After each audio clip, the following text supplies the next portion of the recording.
મંત્રીમંડળના વિસ્તરણ ટાણે આ મહત્વપૂર્ણ સમાચાર સામે આવી રહ્યા છે કે અમિત શાહ ફરીથી હવે ગુજરાત પ્રવાસે આવી રહ્યા છે। 22મીએ અમિત શાહ રાજકોટના પ્રવાસે આવી રહ્યા છે। જયેશ રાદડિયા પણ ફરીથી ક્યાંક ને ક્યાંક શક્તિ પ્રદર્શનના મૂળમાં રાદડિયાના આમંત્રણને માન આપી અમિત શાહ હવે રાજકોટની અંદર પધારી રહ્યા છે।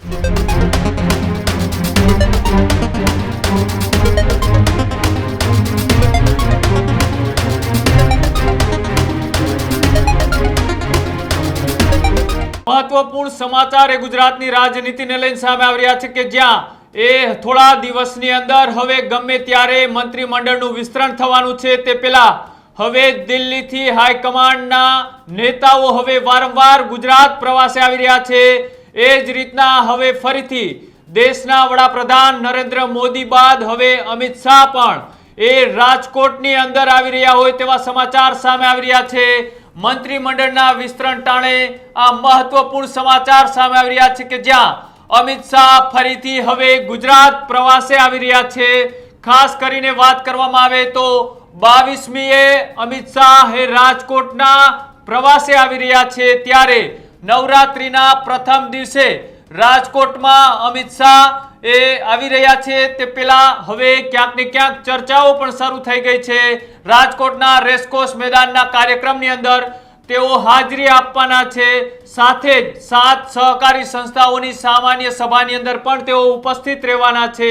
અને વાત કરવામાં આવે તો એ સૌરાષ્ટ્રના પાટીદાર સમાજના દિગ્ગજ નેતા સ્વ વિઠ્ઠલભાઈ રાદડિયાની એ પ્રતિમાનું અનાવરણ પણ કરવાના છે। સાથે જ સભામાં સ્થળે ઉપસ્થિત સભાસદોને પણ તેઓ સંબોધન કરવાના છે। જયેશ રાદડિયા પણ ફરીથી ક્યાંક ને ક્યાંક શક્તિ પ્રદર્શનના મૂળમાં દેખાઈ રહ્યા હોય તેવું લાગી રહ્યું છે। રાદડિયાના આમંત્રણને માન આપી અમિત શાહ હવે રાજકોટની અંદર પધારી રહ્યા છે। તે પહેલા હવે રાજકોટના ભારતીય જનતા પાર્ટીના અંદરોઅંદરના વિખવાદને લઈ એ અમિત શાહ આવે તે પહેલા ક્યાંક ને ક્યાંક એ ચર્ચાઓ શરૂ થઈ છે। ઘીના ઠામમાં ઘી પાડવાની પણ ત્યારે અંદરોઅંદર એ ગતિવિધિઓ તેજ થઈ છે। કેટલાક દિવસો થયા એ રાજકોટની અંદર ભારતીય जनता પાર્ટીનો વિવાદ એ ખુલીને બહાર આવી રહ્યો છે। એ પછી એ શહેર પ્રમુખ હોય કે પછી રાજ્યસભાના સાંસદ રામ મોકરિયાની અવગણના હોય આવા તમામ મુદ્દાઓ એ રાજકોટના રાજકારણને ગરમાવી રહ્યા છે। એક જ પાર્ટીના नेताओ अलग अलग જગ્યાએ વિવાદ અને વિખવાદના એ સૂર ઉઠી રહ્યા છે। તેની વચ્ચે હવે ક્યાંક ને ક્યાંક આ સમગ્ર મામલે હવે અમિત શાહ રાજકોટ આવે તે પહેલા આવા અનેક મુદ્દાઓની પણ ક્યાંક ને ક્યાંક ચર્ચાઓ કરે તેવી શક્યતાઓ દેખાઈ રહી છે। સાથે જ વાત કરવામાં આવે તો એ સૌરાષ્ટ્ર પાટીદાર સમાજના દિગ્ગજ નેતા એવા વિઠ્ઠલભાઈ રાદડિયાની પ્રતિમાનું અનાવરણ કરશે। એ રીતના જ્યારે એ અમિત શાહ રાજકોટના પ્રવાસે આવી રહ્યા છે। આ પ્રવાસમાં કયા કયા મહત્વના મુદ્દે તેઓ રાજકોટ ભારતીય જનતા પાર્ટીના નેતાઓ સાથે ચર્ચાઓ કરી શકે છે। સાથે જ વાત કરવામાં આવે તો કયા કયા કાર્યક્રમોની અંદર તેઓ ઉપસ્થિત રહેવાના છે। આજ મુદ્દે વધારે વાતચીત કરવા માટે મારી સાથે મારા સહયોગી પ્રદીપ જોડાયેલા છે। પ્રદીપ, આ રાજકારણને લઈને સૌથી મોટા સમાચાર કહી શકાય। રાજકોટમાં ભારતીય જનતા પાર્ટીનો એ વિવાદ એ ખુલીને અત્યારે ચર્ચામાં છે અને તેની વચ્ચે હવે અમિત શાહ એ રાજકોટના પ્રવાસે 22 તારીખે એટલે કે પ્રથમ નોરતે આવી રહ્યા છે।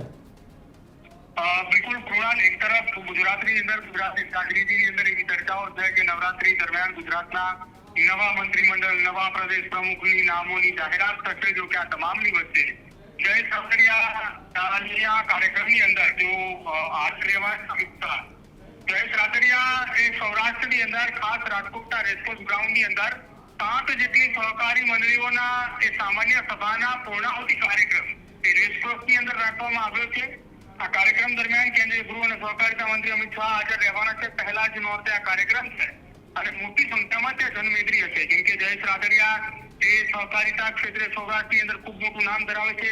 રાજકોટ જિલ્લા સહકારી બેંક હોય, અલગ અલગ બેંક, ખેડૂતોની શાખાઓ તમામ એની એક જ જગ્યા ઉપર એ સામાન્ય સભાનું આયોજન કરવામાં આવ્યું છે। એ સામાન્ય સભાના પૂર્ણાહુતિના કાર્યક્રમ દરમિયાન સમાપન કાર્યક્રમ દરમિયાન અમિત શાહ હાજર રહેવાના છે। એટલે કે ત્યાં હજારોની સંખ્યામાં જનમેદની પણ ત્યાં ઉપસ્થિત હશે। તમામને અમિત શાહ જે છે તે સંબોધન પણ કરવાના છે।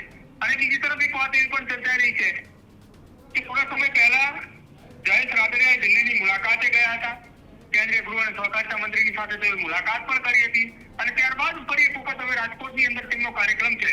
એક તરફ જો વાત કરવામાં આવે તો થોડા દિવસ પહેલા જ રાજકોટની અંદર CR પાટીલે ત્યાં પહોંચ્યા હતા. રાજકોટના કાર્યક્રમની અંદર ભારતીય જનતા પાર્ટીના વિવાદ અને વિખવાદ વચ્ચે CR પાટીલ પણ ત્યાં જઈને હતા. ત્યારબાદ જયેશ રાદડિયા પણ જવાના છે.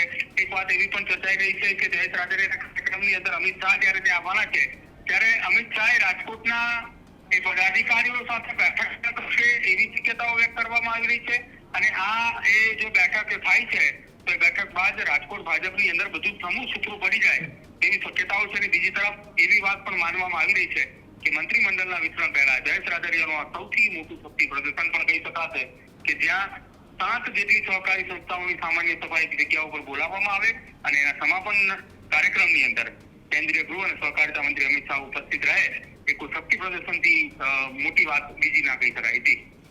બિલકુલ પ્રદીપ, આભાર અમારી સાથે વાતચીત કરવા બદલ, જોડાવા બદલ. તો જે રીતના એ રાજકોટની અંદર હવે કેન્દ્રીય ગૃહમંત્રી અને સહકારિતા મંત્રી અમિત શાહ એ રાજકોટના પ્રવાસે આવી રહ્યા છે. રાજકોટ ભારતીય જનતા પાર્ટીનો વિવાદ અને વિખવાદ એ હવે ચરમસીમાએ પહોંચી ગયો છે. રાજ્યસભાના સાંસદની અવગણના હોય કે પછી ભારતીય જનતા પાર્ટીના નેતાઓથી એ કાર્યકર્તાઓ નારાજ હોય, આવા તમામ મુદ્દાઓ હવે ક્યાંક ને ક્યાંક એ ચૂંટણીઓ નજીક આવી રહી છે એ જ રીતના હવે વિવાદ પણ વધતા જોવા મળી રહ્યા છે. રાજકોટ ભારતીય જનતા પાર્ટીમાં અલગ અલગ જૂથવાદ છે. આ જૂથવાદ એ અલગ અલગ રીતના જે કામ કરી રહ્યો છે આ તમામને ફરીથી એક તાતણે બાંધવા માટે એ હવે અમિત શાહ એ આવી રહ્યા છે અને તે પહેલાં હવે જયેશ રાદડિયાનું પણ એ સૌરાષ્ટ્રમાંથી શક્તિ પ્રદર્શનના ભાગરૂપે કહી શકાય, કારણ કે જયેશ રાદડિયા એ વિસ્તારના સહકારી ક્ષેત્રના દિગ્ગજ નેતા કહી શકાય અને તેમના પિતાશ્રી એવા સ્વ વિઠ્ઠલભાઈ રાદડિયાની પ્રતિમાનું પણ અનાવરણ એ ગૃહમંત્રી અને સહકારિતા મંત્રી અમિત શાહના હસ્તે થવા જઈ રહ્યું છે અને અનેક બેઠકો એ અમિત શાહે રાજકોટની ધરતી ઉપરથી કરવાના છે. રાજકોટમાં ભારતીય જનતા પાર્ટીને ફરીથી એ મજબૂત કરવા અને વિખવાદને શાંત પાડવા ક્યાંક ને ક્યાંક એ રાજકોટ આવી રહ્યા હોય તેવી પણ ચર્ચાઓ શરૂ થઈ.